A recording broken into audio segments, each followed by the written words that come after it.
Hello everyone, I'm your presenter, Dr. Javaid Butt. The purpose of this video is to provide a short description about the activities involved in a European funded project that deals with identifying the barriers to the uptake of Industry 4.0 in SMEs, that is small and medium enterprises, and propose different management related tools for ease of transformation. It is called Growing into Industry 4.0. You're more than welcome to have a look at the website that is shown at the bottom of the screen. So what we have done for this project is we have developed different tools that SMEs can utilize. They include readiness assessment, return on investment, and benefits realization. Some of the benefits realization can be done within a return on investment, which I will discuss in a few minutes.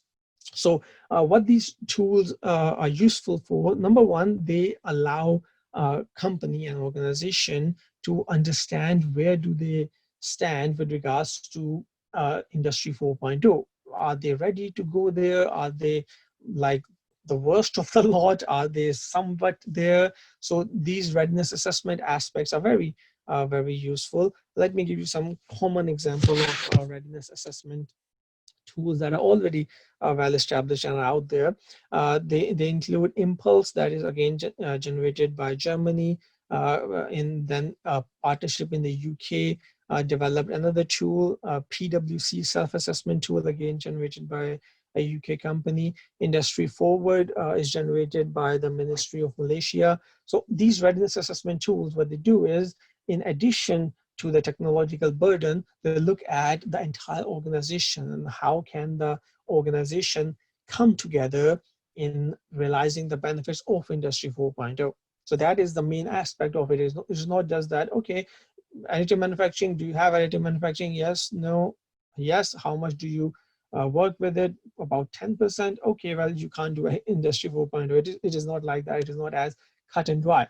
So let me show you an example of the Impulse tool that has been in use for quite some time. It is quite a comprehensive tool. And as you can see on the screen, it has been defined into 5 categories. So you have strategy and organization, that again is subdivided into some domains that you can look into: smart factory, smart operations, smart products, data-driven services, and employees. Again, this is one of the most critical aspects that you can think about when it comes to Industry 4.0 transformation. Employees, their skill sets, their skills acquisition, that is the most important thing. And also, of course, managing change that comes with it.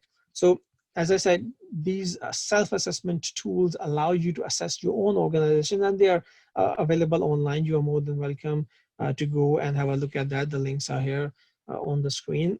You can go there, you can fill in a questionnaire. Different questions will be asked based on these categories and these subdomains. And then at the end of it all, when you are done with the questionnaire, you will be given an understanding of where do you stand with regards to your own Industry 4.0 readiness. Are you ready for that? If you are not ready, if, for example, your answers have specified that, then it will give you a level of 0, which is, sorry, level O, whatever you want to call it, of an outsider, which would mean that you are a newcomer or a beginner.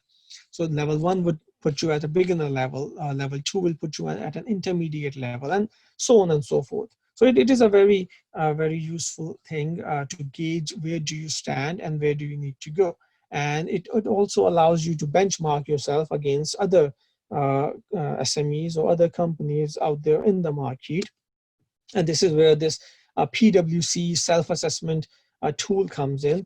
This PwC is a multinational company that has developed this tool. And again, it does the same thing as the previous one, albeit a bit differently. So it again looks at these different categories, and within these categories, you can be identified either as a digital novice or a digital champion, depending upon how much or to what extent you are making use of digital technologies.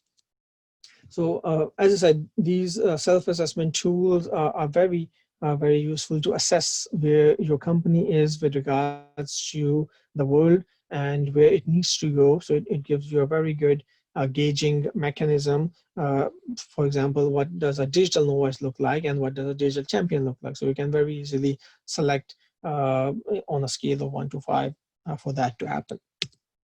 Right. So now I would like to talk to you about return on investment, and this is something that I have been personally looking at myself. Again, with regards to Industry 4.0 tools, as I said, there aren't that many standardized approaches out there.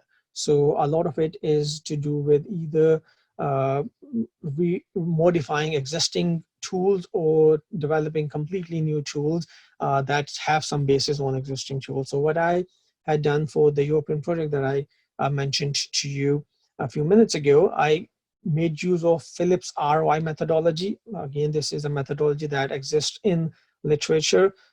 This was developed back in the 1990s, and it is still working to this day and doing quite well, having been practiced in a lot of countries and even continents for that matter. So it has 10 different steps that need to go into, and these steps are divided into 4 phases. I will not go into the details of all of that, but I will focus on one thing in particular that I have identified that companies find it very, very challenging to do. And that is to convert data to monetary value. So what does that mean is there was a company that I did this testing with. And the way I would do the testing is I would ask them a series of standard questions so that I can understand their business and understand where the limitations are, what do they want to do in terms of optimizing their performance, or how exactly do they intend to go about doing that. And then I would propose some Industry 4.0 related technologies or protocols that they can utilize to increase their output. So one of the companies that I did this for, it was a company that was assembling a product in their facilities.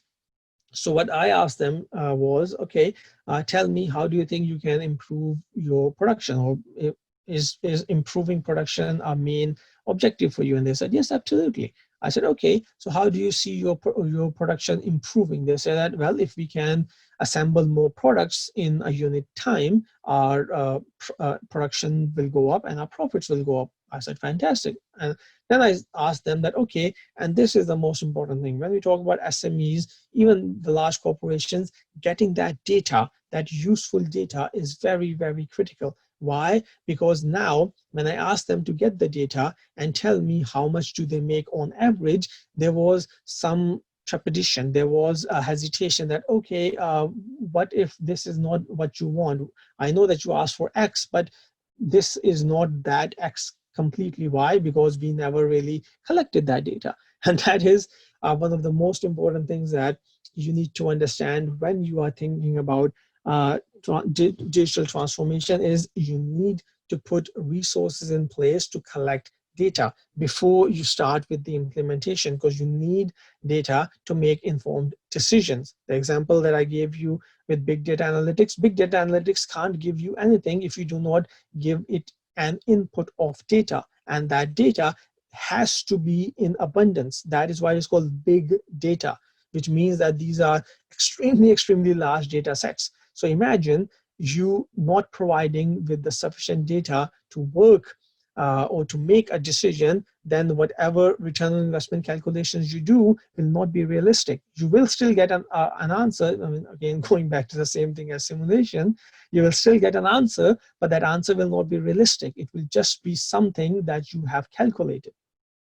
So based on that, I mean, I worked with them. I proposed to them that how about you incorporate augmented reality within your premises and get your new people who are coming in trained through augmented reality, your older people who are currently working on it, make them use that new technology, because the research has shown that it can increase performance quite drastically, and it can also reduce errors quite drastically. So it is a very worthwhile investment.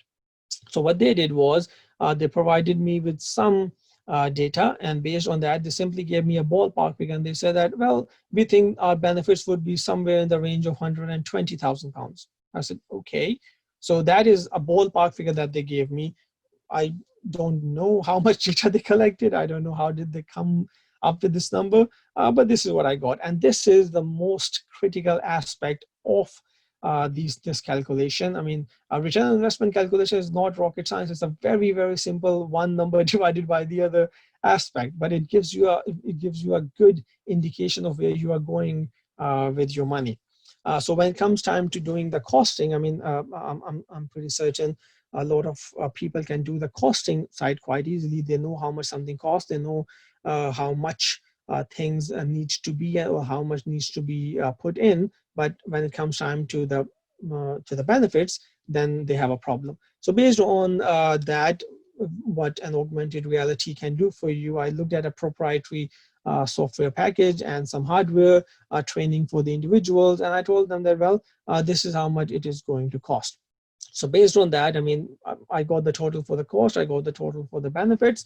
As I said, the calculations are extremely straightforward. If I were to calculate a benefit to cost ratio, I will simply divide the benefits with the cost, and I will get a 3.15 to 1 ratio, which means that for every pound invested, there will be a 3.15 pounds in benefits. Same goes for ROI and payback period. Very straightforward calculations. But the critical thing, as I said, is the fact that the benefits need to be realistic, and they need to be based on data that is collected in real time and analyzed properly.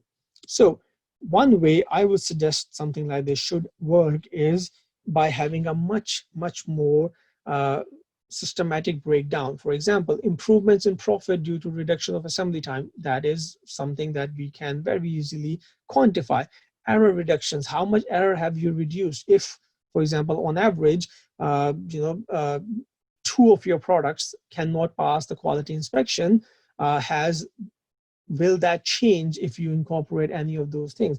How much time savings do you expect to happen? Now, for that, you need to add the fact that there will not be 2 products failing quality inspection anymore. And because you are now working in an augmented reality version, you would be able to save time quite a lot. It will obviously increase performance. So now your people will not be as fatigued as they were before. It would involve faster learning for existing and new workers. Again, all of these aspects need to be understood, and they need to be incorporated within the benefits calculations.